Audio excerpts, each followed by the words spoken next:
Internet, macacos rabins.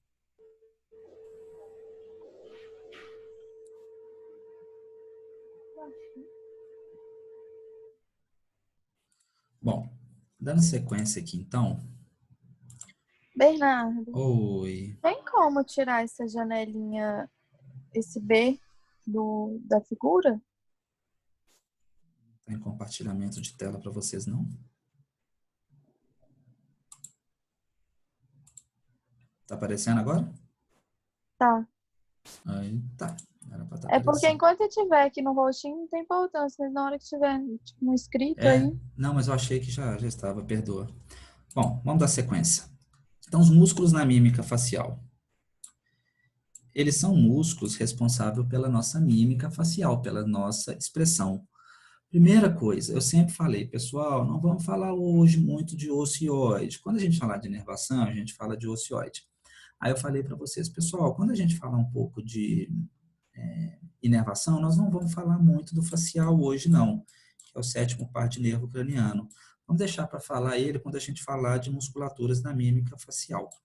Então, hoje a gente vai falar um pouquinho sobre ele. Todos esses músculos da mímica facial que são responsáveis por todas as nossas expressões, eles são inervados pelo nervo facial. E eles têm as seguintes características.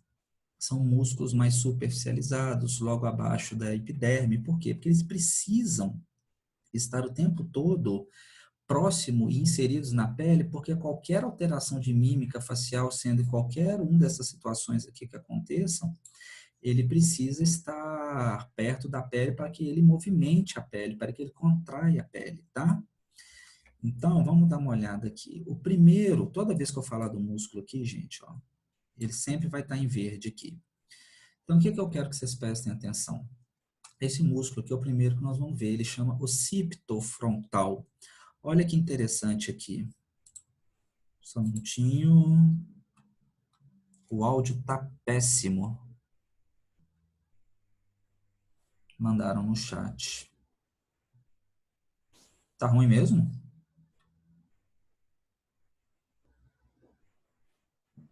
Tô achando não, tá normal. Pode ser a sua conexão, Alex, ok? E aí ele falha mesmo um pouquinho. Então vamos lá. O músculo occipitofrontal. Olha que interessante aqui. Ele tem dois nomes, olha. Ele... Tá, pessoal, eu não vou ficar vendo o áudio, tá bom? O chat, tá? Senão eu não consigo dar aula. Ele pisca toda hora aqui para mim. Então ele tem esses dois nomes aqui, olha que interessante. Ele tem uma parte occipito e outra parte frontal, justamente aqueles ossos que nós vimos. Então esse músculo occipitofrontal, ele é um músculo único, que ele é preso desde o osso frontal até o osso occipital. Só que ele é preso por essa estrutura que está em branquinho aqui, ó. Opa, barrei aqui no outro. Essa estrutura que está em branquinho aqui, ó. Tá? Essa estrutura que está em branquinho aqui é a famosa aponeurose, que é aquela lâmina que fixa a musculatura ao osso. Então, essa aponeurose, pelo fato de ser no crânio, a gente vai chamar ela de aponeurose epicraniana, ou então ou galha aponeurótica, que é essa daqui, ó, galha aponeurótica ou aponeurose epicraniana. E esse daqui, ó, é o músculo occipitofrontal. Só que esse ventre, essa parte aqui, é a parte frontal, porque esse osso aqui é o frontal. A parte lá de trás é o ventre occipital do músculo occipitofrontal. Então, a gente tem que entender direitinho como é que chama esse músculo, para a gente saber onde é que está a localização dele. Há autores que chamam esse músculo de músculo frontal. Isso não é muito bem aceito, não é muito correto. Eu concordo que ele é o músculo occipitofrontal, mas que o ventre dele é o ventre frontal. Aí eu concordo com vocês. Tá? Mas aí falar que ele é o músculo frontal, não. Ele é o ventre frontal do músculo occipitofrontal. É esse músculo aqui como um todo. Ok? Opa. Próximo músculo que a gente vai olhar é o prócero. Então, novamente, ele está aqui. Peraí, como é que funciona aquele negócio ali do ventre? Então, o músculo occipitofrontal, ele é o seguinte, o próprio nome fala, ele tem uma parte que fica no osso occipital e ele tem uma parte que fica no osso frontal. Entre eles, existe uma estrutura que prende ele ao crânio, que chama galha aponeurótica ou então aponeurose epicraniana, é a mesma coisa, tá bom? Galha aponeurótica e aponeurose epicraniana, tá? Só que esse músculo aqui, ele tem uma parte dele que fica no osso frontal. Essa parte pode ser chamada de... Ih, me fugiu, você até me falou aí. Ventre frontal. Ventre, perdão, desculpa, ventre frontal, tá bom? Que é a parte frontal, é o ventre frontal, que é nessa parte anterior aqui. E nós temos a parte posterior, que é o ventre occipital. Então, a gente tem duas partes. Um ventre, que é aqui na frente. Se é aqui na frente, esse osso que está aqui embaixo é o osso frontal. Aqui também é o osso frontal. Então, é o ventre frontal, é a parte frontal. Aqui é a galha aponeurótica, ou aponeurose epicraniana, que é o que está que estava, né, de branquinho aqui, que eu estou pintando de amarelo, e a parte lá de trás da nuca dele, que é o osso occipital, seria, então, o ventre occipital do músculo occipitofrontal. Ficou claro? Ficou claro? Agora sim. Entendi. Entendeu? Bom, esse outro músculo aqui, então, é o prócero, que é esse músculo que está em verde aqui. Ele origina no osso nasal, tá?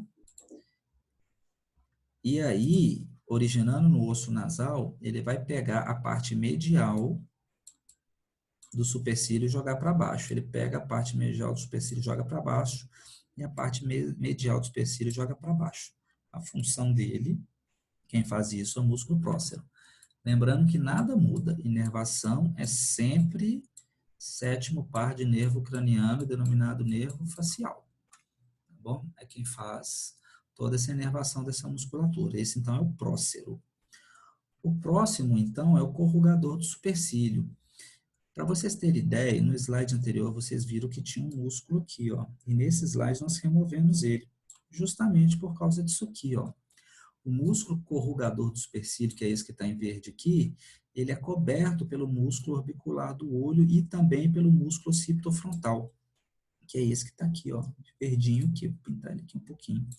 Então, esse ventre frontal do músculo occipitofrontal tampa aqui esse músculo corrugador do supercílio. E o outro que nós tiramos daqui também, que é o orbicular do olho, ele também tampa. Qual que é a função desse corrugador do supercílio? Traciona a parte medial dos supercílios, então ele puxa medialmente. O prócero puxa para baixo e o corrugador do supercílio puxa em relação à linha média, tá bom? Então, o prócero, que é esse daqui, puxa para baixo o supercílio, e os corrugadores do supercílio puxam o supercílio, né, para a linha média, para o meio. Nas expressões, principalmente, de reflexão e dúvida. Então, principalmente vocês, alunos, quando eu estou lá na frente, façam uma pergunta ou falam alguma coisa que vocês não entendem, vocês contraem essa musculatura. E eu tenho certeza que tem um tanto de gente fazendo isso agora. Olha aqui, ó, orbicular do olho. O orbicular do olho, esse que está em verde. A partir do momento que ele está aqui, ele tampou o corrugador do supercílio que estava aqui, ó. Você só vê um pouquinho do corrugador do supercílio passando aqui. Então, esse aqui é o orbicular do olho. Ele é dividido em duas partes. A parte lacrimal é aquela parte que vai fazer a proteção ou agressões do meio. Como assim proteção? Turminha que gosta de andar de moto de viseira aberta, toma gota de água no olho, besouro, mosquito, voa pedaço de pedrinha de carro, de moto e tudo. Aí você faz aquela contração do olho muito forte. Quem é responsável por isso é a parte lacrimal da musculatura orbicular do olho. Ou então a turma que está num carro, não está usando óculos escuro, entra no túnel, por exemplo, da Cristiano Machado.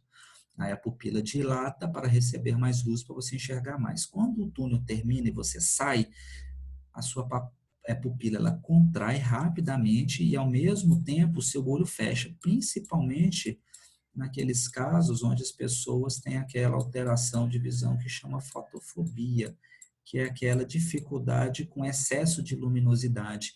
E aí seu olho fecha. Ou então, quando você vai no oftalmologista e o cara joga aquela luz forte em você, seu olho começa a fechar. quem está fazendo essa ativação é a parte lacrimal do músculo orbicular do olho. Agora, quando você tem um movimento de fechar mais leve, mais delicado, quem faz isso é a parte palpebral do músculo, que serve simplesmente para piscar os olhos no ato de lubrificação. Essa é a função da parte palpebral, tá? Então, o músculo orbicular do olho é separado em duas partes. Lacrimal, em agressões do meio, de proteção, no caso, se machucar, se cair alguma coisa, luminosidade, e a parte palpebral responsável pela lubrificação dos seus olhos.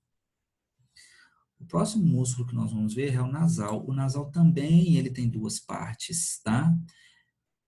Ele tem a parte transversa, que é a mesma coisa que parte compressora, e a gente tem uma parte que chama alar, que é a mesma coisa que parte dilatadora. Então, aqui a gente vê em verde aqui o músculo nasal, e nós temos aqui a parte transversa, que é uma parte responsável pela compressão da narina. Então, essa musculatura aqui vai ajudar na compressão da narina. E a parte dilatadora vai fazer a parte da dilatação da narina. Aqui no corte quase que sagital, a gente consegue ver tanto a musculatura nasal da parte transversa, a musculatura nasal da parte da dilatação, que é a parte alar. Aqui numa vista quase frontal, a gente consegue ver também a musculatura nasal transversa e a musculatura nasal alar, tá? Então, músculo nasal dividido em duas partes. Primeira, parte transversa, que faz a compressão, tá? E a parte alar, que faz a dilatação da narina. Orbicular da boca. É um músculo responsável pela camada dos lábios, tá? E também expressões, por exemplo, como fazer o bico, assoviar,